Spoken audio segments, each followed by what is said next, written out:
عليكم حباب ديالي، كيف دايرين؟ لاباس عليكم؟ كنتمنى تكونوا كلكم بخير وعلى خير. ما شاء الله غادي نشارك معكم بيتزا سائله ومني حريشات بدقيق الفينو، كيجيو رائعين وغزالين. بسم الله على بركه الله. اول حاجه هنايا غادي نبدا بها اللي هي البيتزا السائله. غادي نحتاج ليها واحد جوج بيضات وواحد ملعقه ديال سنيده.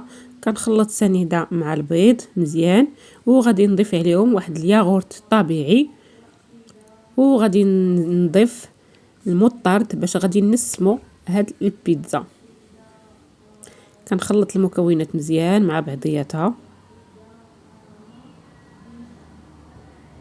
المطرد كيعطينا واحد لوغ زويون فهاد لاباط ديال البيتزا، كتجي زويونه، كيعطيها واحد اللوغو كيف ما قلت لكم زوين. وغادي نحتاج لواحد نص كاس ديال الزيت، يمكن لكم ديروا زيت الزيتون او لا زيت المائده كيف ما عملت انايا. وهنايا عندي واحد شويه ديال الملحه وشويه ديال التحميره او لا الهريسه. وغادي نضيف واحد كاس ونص ديال الدقيق الفورص. كنخلط مزيان. غادي نضيف واحد كيس ديال خميره الحلويات،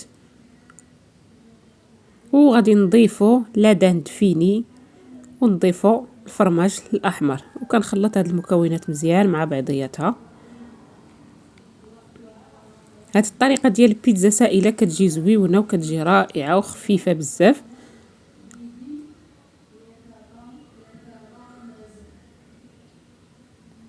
غادي نجيب المول ديالي. انا استعملت هنايا المول العجيب لانني غادي نعمرو بالكريمه. كيف ما يمكن لكم تستعملوا اي مول عندكم. هنايا دهنته بواحد شويه الزيت الزبده عفوا، ورشيته بالدقيق. صافي كنفرغ القوام ديال البيتزا في المول، وكنحاول نقد لها السطح ديالها، وكندخلها الفران اللي كيكون ديجا سخون.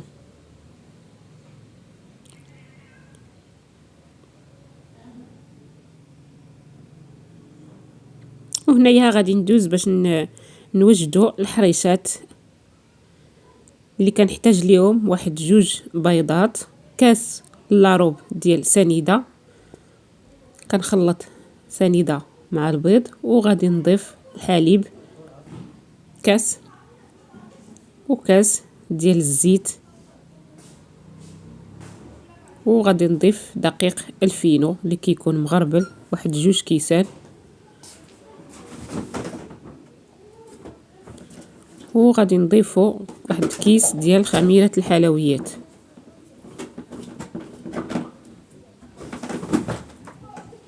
وغادي نضيفو واحد الملعقه ديال بشور الحامض او لا بشور السيترون. وكنخلط الخليط ديالي. القوام ديال الخليط كيجي هكذا خفيف.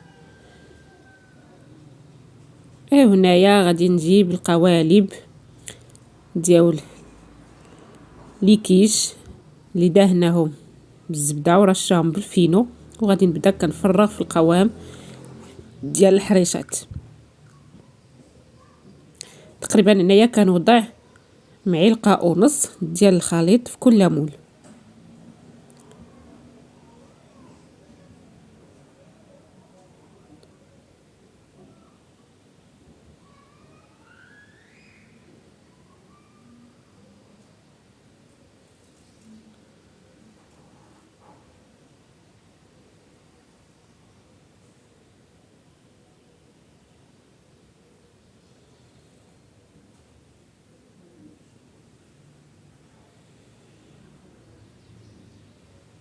صافي وكندخلهم الفران يتحمروا.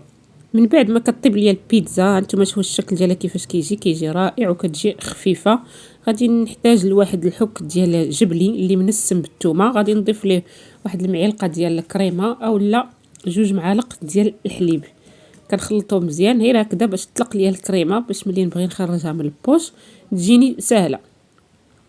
كنخلطها مزيان بهذه الطريقه، وغادي نوضعها في البوش، وغادي نبدا في التزيين ديال البيتزا. والتزيين راه كيبقى اختياري.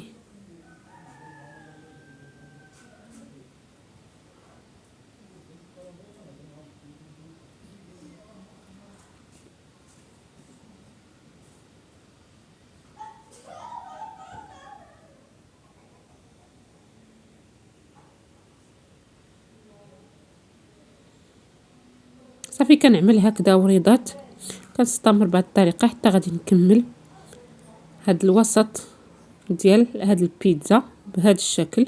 ومن بعد كنزينها بالطون، كنوضع واحد الكميه ديال الطون بهذا الشكل، وغادي نضيف شاكوتري بهذا الشكل كتشكل وريضات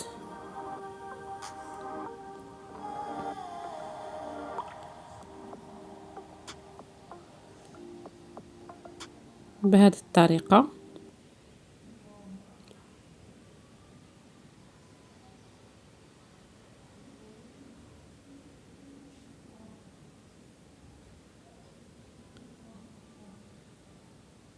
وغادي نزين بواحد شويه ديال الزيتون الاسود. كيف ما كتعرفوا البيتزا ضروري من الزيتون. وغادي نرش واحد شويه ديال الزعتر باش يعطينا لوغو ديال البيتزا. وهانتوما البيتزا ديالي كيفاش كتجي رائعه وكتجي زويونه. كيف ما قلت لكم التزيين راه كيبقى اختياري، يمكن لكم تضيفوا طوماط سوغيز، كيبقى لكم الاختيار. وانتم الشكل ديالها ما شاء الله كيفاش كتجي زويونه ورائعه. وبالنسبه للميني بسبوسات كندهنهم بالناباج وكنرش عليهم الكوك واللوز.